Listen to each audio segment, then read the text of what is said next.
তুরস্কের কাছে মার্কিন F-35 যুদ্ধবিমান বিক্রির সম্ভাব্য প্রস্তাবের তীব্র বিরোধিতা ও ক্ষোভ প্রকাশ করেছেন ইসরায়েলের প্রধানমন্ত্রী বেনিয়ামিন নেতানিয়াহু।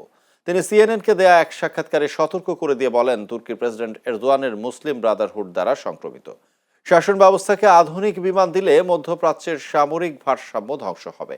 তবে নেটোর শীর্ষ সম্মেলনে ট্রাম্প তুরস্ককে অসাধারণ মিত্র আখ্যা দিয়ে নিষেধাজ্ঞা তোলার ইঙ্গিত দিলেও নেতানিয়াহু মার্কিন প্রেসিডেন্টের সঙ্গে কোনো রাজনৈতিক ফাটলের কথা নাকচ করে দিয়েছেন।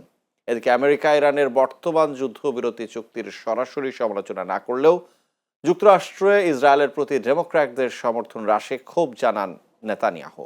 এছাড়া অধিকৃত পশ্চিম তীরে ফিলিস্তিনিদের ওপর ইহুদি বসতি স্থাপনকারীদের ক্রমবর্ধমান সহিংসতাকে কিশোর অপরাধ আখ্যা দিয়ে তিনি এদের প্রতি আদালতের নরম আচরণের বিষয়টি স্বীকার করেন।